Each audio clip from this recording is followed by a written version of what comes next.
Okay, so here's the outdoor spigot here. It's had a slow leak, and I haven't really messed with it all summer because it's just kind of been water for the plants and whatever.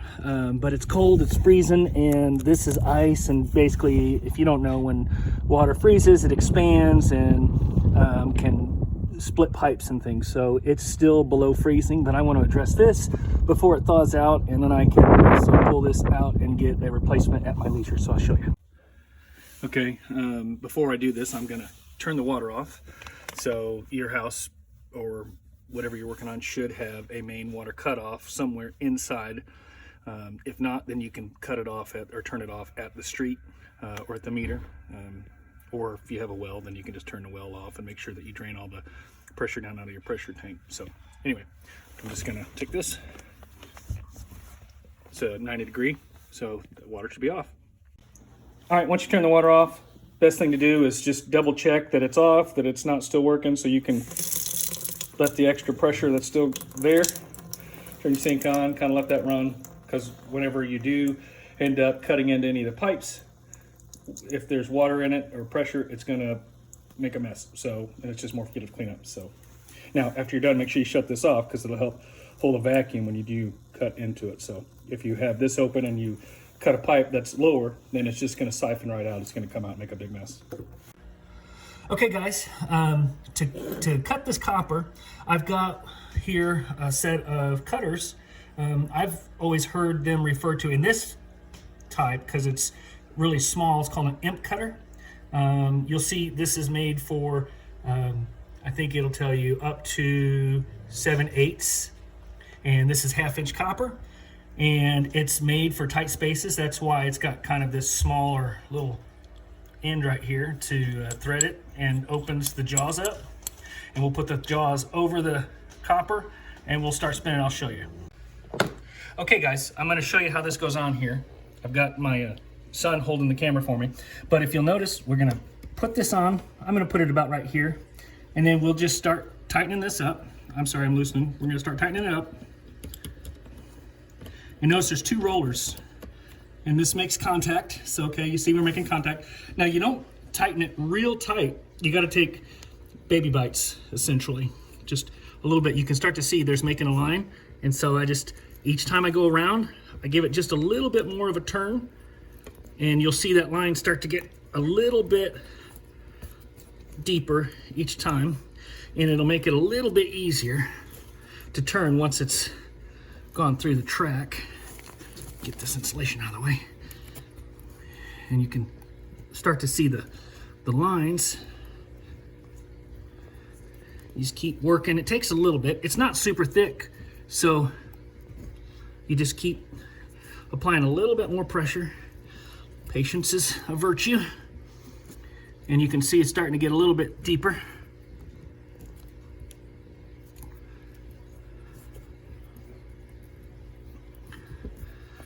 And I expect some water to come out of this, so I'm gonna put a towel down here just to catch any water when it does come out, because it is really cold outside. It's like, oops, it's starting to come loose here.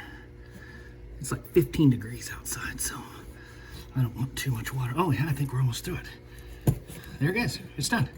Okay, see? Now, I don't know if you can tell this, but remember I said outside it was kind of frozen? Look, that water is frozen.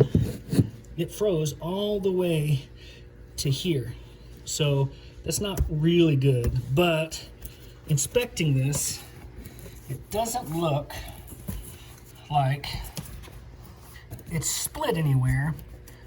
But what I'm gonna do is I'm gonna just kind of leave this off, and I'm going to try to heat this up. Now, the good news is, I guess, if there is some, that since this is frozen, it didn't look like it burst the pipe, from what I can tell.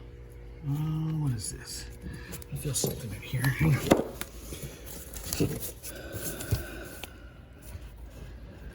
No, that's not a burst pipe. It doesn't look like. Okay, so what I've gotten is, now I normally don't like to use something like this. It's called SharkBite. I normally would have sweat the new end on here, but for sake of a quick repair, and it's really cold outside, and I don't want this to potentially, when it does thaw out, I don't want it to burst and then cause a mess inside.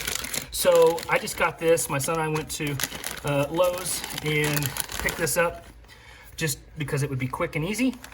This is a, basically it's a quarter turn, kind of like what you saw when I turned off the water in the house. A quarter turn, like this would allow the water to flow through. This will turn the water off. There's a ball in there. I don't know if you can see that, but notice how that opens up. And that's a ball valve. And so those are good because unlike a gate valve, ball valves tend to operate longer. They don't tend to suffer as much from corrosion. Now it's made with, there's some teeth in there and there's an O-ring. And so what happens is this slides over and these teeth will keep it from sliding off. The O-ring will make the seal. So next step, we'll go ahead and put it on. Okay, one of the other things, this particular ball valve came with a tool that lets you take it back off.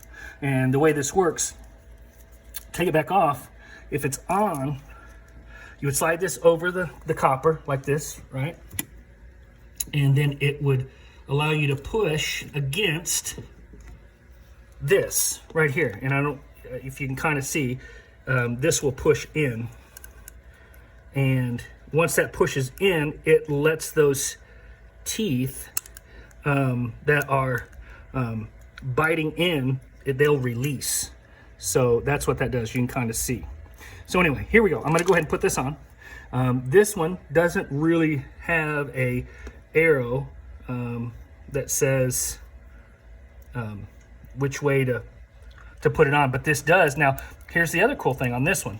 This gives you a little forgiveness on how much you need. So in other words, I've cut this will only go so far here. But when I go to put my new one on, I'll have a little bit of forgiveness. I don't have to have this cut exactly. It says slip end. So it gives me a little bit of room. If it's a 1/2 inch too long or 3/4 of an inch, it'll just slide further in and it'll give you that kind of forgiveness, because you don't want this sticking too far out on the outside when you go to put on a new water hydrant. So anyway, here we go. I'm going to go ahead and put this on, and you'll see, I'm just going to push that out of the way, but you'll see I just kind of put it here, and I will just, there it goes. And it's on. Now notice I can't pull it off. And so now the other cool thing is it will slide. So that's off, and that would allow water to be on. But in this case, I don't want to have to really deal with this until it thaws out and it's a little warmer outside. So at this point, I can go turn the water on, and since it's off, I don't have to mess with this. This is frozen, but I can just push that out and it'll be outside. And here in a minute, I'll show you what that looks like. So anyway, there we go. Hope this helps. Okay, so guys, see, this is what was inside. So these are made, the way this is supposed to work, it's frozen right now, but there is essentially a piston or a shaft that goes in here that closes it off further inside.